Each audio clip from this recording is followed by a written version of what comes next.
Scotty. Who's Scotty?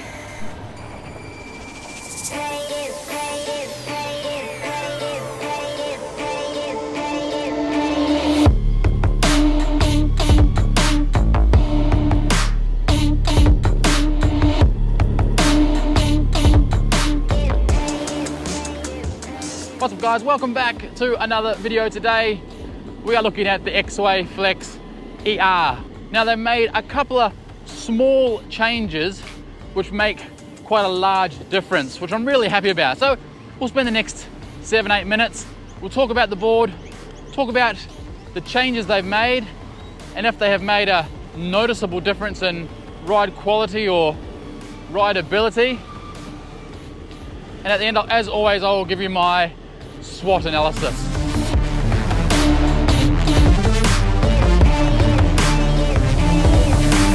Okay, so the first big upgrade, obviously it's in the name, is the battery. It's now 345 watt hours. It's gone from being 18650 12S2P to 21700 12S2P, and that just gives a little bit extra range.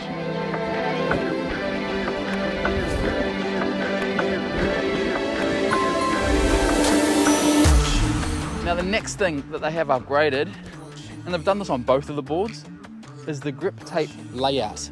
Now it still looks exactly the same, but we've now got these really nice cutouts to access your truck bolts, which I really like, because it makes it so much easier to change out the trucks or put on accessories like shred lights and so on.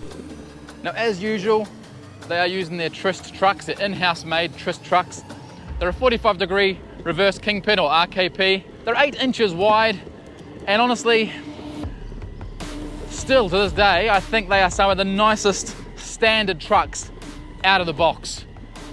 I gave half a turn tightening on these, and geez, they feel good. They just have a really nice return to center, really good energetic carve on it, and it just feels fun to ride. Now, even though these are reverse kingpin or RKP, they are so carvy. Like, when I first hopped on it, I was like, oh, that's too loose. Hence, I tightened them up. I'll probably loosen them off a little bit again now if I'm used to it. But just saying about that 45-degree angle that they do, which makes this board carve so nicely. And while we're down there, let's talk about the wheels. They've stuck with their very nice, and I'm so glad they have, their little 85mm super soft wheels. I don't even know what the durometer is. How bad's that? I think like 76, I think it says. Yeah, 76A.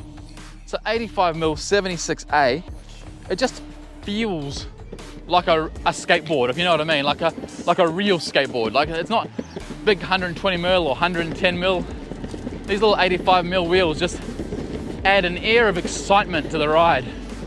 You have to watch where you're going, because you get any big cracks, like it's gonna stop you.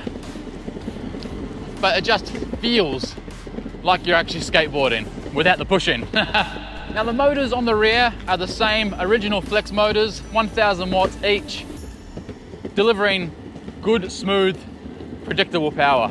Hello.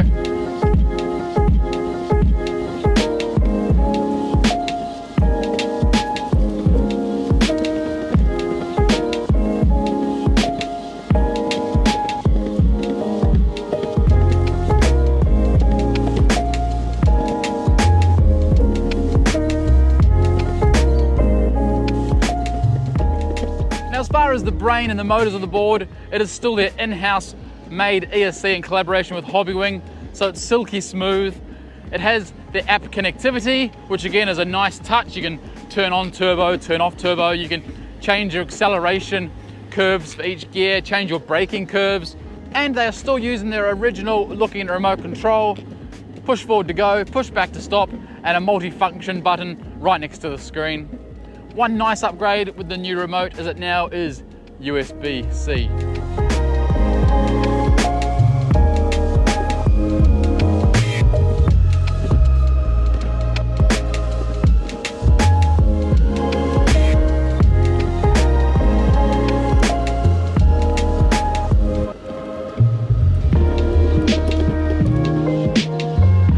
And of course, the other performance upgrade for the ER is the top speed. So the original Flex, I think it was 39, 40.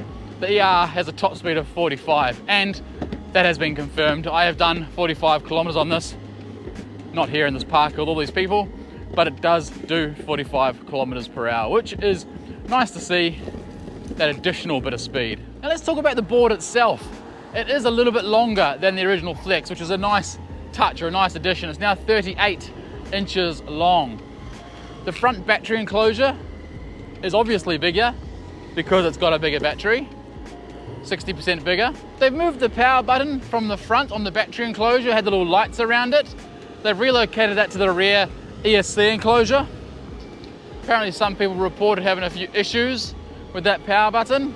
So I guess they decided just to keep it simple and relocate it to right above where it needs to be. And the deck still has bamboo, maple and fiberglass. So super strong with some really nice flex. And the flex of this deck is what makes it such a comfortable board to ride. Now, it's not ridiculously flexy like other boards out there, but as you can see there, it's, oh man, it's got a nice flex. And because it's got that maple in there and that fiberglass, you can be fairly confident if you follow their weight restrictions of 100 kilos or under, that it will not snap.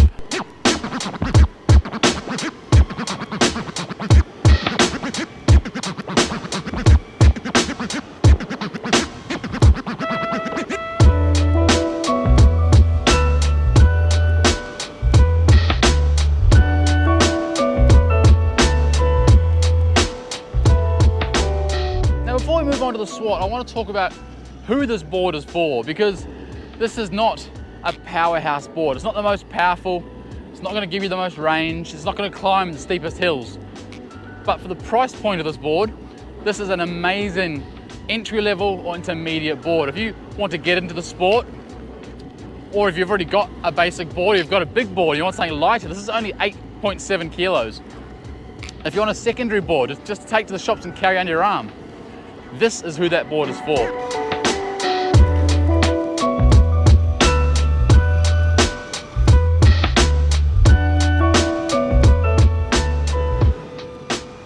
And the last thing I want to talk about before we move on to the SWOT analysis is these nose and tail guards that come pre-installed and included with the Flex ER. Just something really simple, probably only costs them a couple of cents, maybe 40 cents to make, but it's going to add so much longevity to your deck, whether it's banging into things or you're constantly standing it up. I like the fact they include those. It's a really nice little touch. All right, gang, let's move on to the SWOT analysis now to round out the video. Strength on the Flex ER, obviously the bigger battery, 345 watt hours, 12S2P. It's a nice upgrade from the original Flex. The deck, the fact that they've relaxed those wheel arches, those wheel concaves a little bit, massive, massive strength for me. It means you can hop on and just carve and feel so comfortable on this board straight away.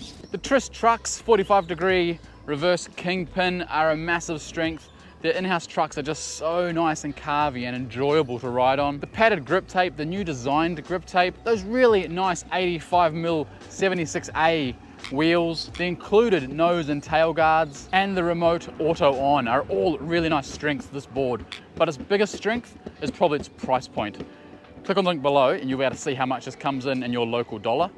I don't give prices on this channel because depending on where you are and depending on what the dollar's doing at the time, it can be different. So click on the link and you'll see how much it costs where you live. Now let's move on to weaknesses for this board. Well, when you take into consideration the price and what you're getting,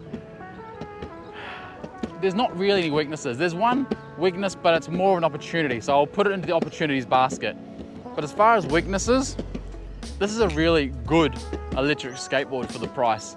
Good wheels, good motors, good deck, you know, good app. It's just a nice electric skateboard. Right, let's move on to opportunities. And as I just mentioned, there is one. It's kind of a weakness, but more of an opportunity because Exway can fix this really easy with a firmware upgrade. And that is to make the brakes a little bit stronger. Yes, they're adjustable, customizable through the app. I've got the brakes set on the strongest setting and okay, let me show you really quickly how strong they are. I'll just keep it straight around here. All right, here we go. Gonna get up to 25k an hour. All right, that's 25 kilometers per hour. And I'm gonna hit the brakes on the white concrete. 3, 2, 1, brake. Okay, so it feels strong, again, because it's got those 85mm wheels.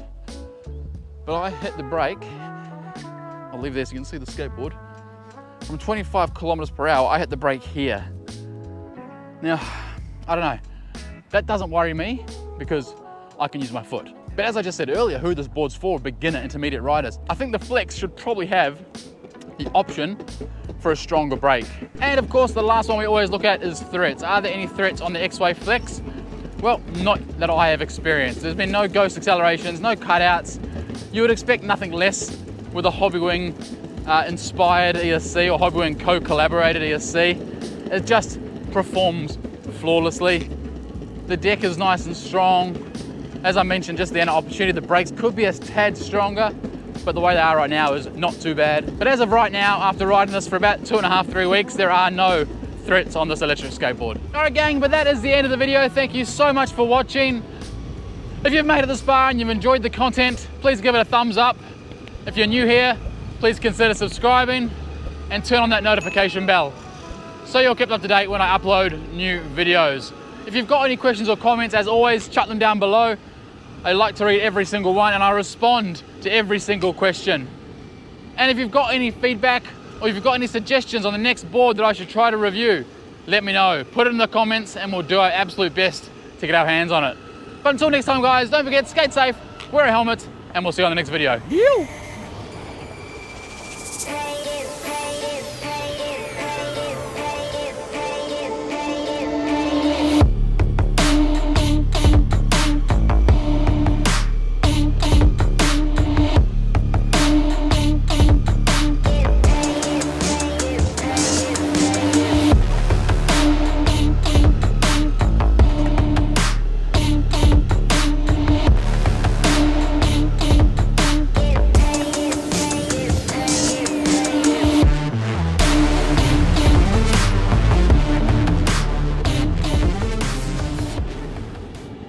Scotty. Oh, Scotty.